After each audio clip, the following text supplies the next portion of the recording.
ಹೈಲೈಫ್ ವತಿಯಿಂದ life style ಪ್ರದರ್ಶನ ಉದ್ಘಾಟನೆ ಇಂದು ಬೆಂಗಳೂರಿನ ಲಲಿತ್ ಅಶೋಕ್ ಹೋಟೆಲಿನಲ್ಲಿ ನಡೆಯಿತು. ಈ ಪ್ರದರ್ಶನದಲ್ಲಿ ಹಬ್ಬ ಮತ್ತು ಮದುವೆಯ ಶಾಪಿಂಗ್ ಪ್ರಿಯರಿಗೆ ಉತ್ತಮವಾದ ವೈವಿಧ್ಯಮಯ ವಸ್ತುಗಳ ಮಳಿಗೆಗಳಿವೆ. ಈ ಪ್ರದರ್ಶನವು 8ನೇ ಅಕ್ಟೋಬರ್ 2024ರಂದು ಪ್ರಾರಂಭವಾಗಿ ಅಕ್ಟೋಬರ್ 10ರ ತನಕ 3 ದಿನಗಳ ಕಾಲ ನಡೆಯುತ್ತದೆ.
ಕನ್ನಡದ ಜನಪ್ರಿಯ ನಟಿ ಶರಣ್ಯಾ ಶೆಟ್ಟಿ ಈ ಪ್ರದರ್ಶನವನ್ನು ಉದ್ಘಾಟಿಸಿದರು.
ಇದೇ ಸಂದರ್ಭದಲ್ಲಿ ಮಾತನಾಡಿದ ಹೈಲೈಫ್ ಸಂಸ್ಥೆಯ ಮುಖ್ಯಸ್ಥ ಡಾಮಿನಿಕ್ ಹೈಲೈಫ್ ಪ್ರದರ್ಶನ ಮತ್ತು ಮಾರಾಟವು ನಡೆದು ಬಂದ ಹಾದಿಯ ಬಗ್ಗೆ ವಿವರಿಸಿದರು.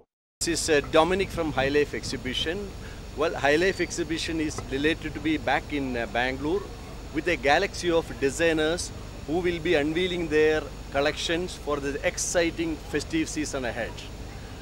We are over 250 designers showcasing right from bridal wear, designer jewelry, fashion accessories.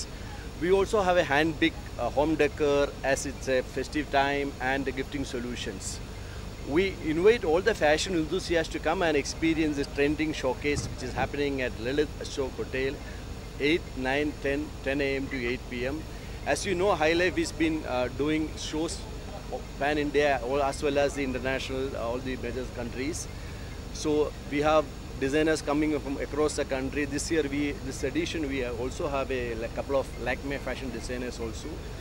So we again please come and experience this trending festive edition. Thank you so much. ಕನ್ನಡದ ಜನಪ್ರಿಯ ನಟಿ ಶರಣ್ಯ ಶೆಟ್ಟಿ ಮಾತನಾಡಿ, ಈ ಪ್ರದರ್ಶನ ಉದ್ಘಾಟಿಸಿರುವುದು ತನಗೆ ಅತ್ಯಂತ ಸಂತಸದ ಗಳಿಗೆ ಎಂದು ಬಣ್ಣಿಸಿದರು. ಎಲ್ರಿಗೂ ನಮಸ್ಕಾರ. ನಾನು ಶರಣ್ಯ ಶೆಟ್ಟಿ. ಇವತ್ತು ಲಲಿತ್ ಅಶೋಕಲ್ಲಿದ್ದೀನಿ, 8th of October. ಸೊ ಏನಕ್ಕೆ ಅಂತ ಅಂದರೆ ಹೈ ಲೈಫ್ ಎಕ್ಸಿಬಿಷನ್ ನಡೀತಾ ಇದೆ. ಸೊ ಜಸ್ಟ್ ಒನ್ ರೌಂಡ್ ಹಾಕಿದಷ್ಟೇ, but I feel it was too premium qualities and varieties of ಡ್ರೆಸ್ಸಸ್ನ ನಾನು ನೋಡಿದೆ. So first of all thank you so much for having me here, because it was my pleasure. ಯಾಕಂದರೆ ನಾವು ಹುಡುಗಿರಿಗೆ shopping ಅಂತ ಅಂದರೆ ಸಿಕ್ಕಾಬಡೆ ಇಷ್ಟ, ಅದರಲ್ಲೂ ಡ್ರೆಸ್ಸಸ್ಸು ಈ ಥರ ಜುವೆಲ್ಸ್ ಎಲ್ಲ ಅಂದರೆ ತುಂಬ ಎಕ್ಸೈಟ್ ಆಗೋದುಂಟು. ಆ್ಯಂಡ್ ವೆರೈಟೀಸ್ ಇದೆ, ಹಾಗೆ ಕ್ವಾಲಿಟಿ ಕಾಂಪ್ರಮೈಸೇ ಇಲ್ಲ ಅಂತ ಒಂದು ರೌಂಡ್ ಹೋಗಿದಾಗ ಗೊತ್ತಾಯಿತು that it was very premium brands ಅಂತ. So I am wearing one of them. Jewels ಆಗಿರ್ಬೋದು, ಕಾಸ್ಟ್ಯೂಮ್ಸ್ ಆಗಿರ್ಬೋದು. ಇವತ್ತು ಐ ಆಸ್ ದೆಮ್ ಇಲ್ಲ I want to wear it ಅಂತ, I wore it because it was too good ಅಂತ. So it is also fitting me so well and it was unplanned in fact. ಆದರೂ ಇಷ್ಟು ಚೆನ್ನಾಗಿ fit ಆಗ್ತಿದೆ ಅಂದರೆ ಇನ್ನು plan ಮಾಡಿ ಪರ್ಚೇಸ್ ಮಾಡಿದ್ರೆ definitely it will be a super hit. So ಎಲ್ಲ ಬನ್ನಿ, 8th, 9th and 10th of October high life exhibition ಅಂತ ಲಲಿತ್ ಅಶೋಕಲ್ಲಿ ನಡೆಯುತ್ತೆ. ಸೊ ಸಾಕಷ್ಟು ಜನ ಬಂದು ಈ ಕಾರ್ಯಕ್ರಮನ ಯಶಸ್ವಿ ಮಾಡಬೇಕು ಅಂತ ಕೇಳ್ಕೊಂಡು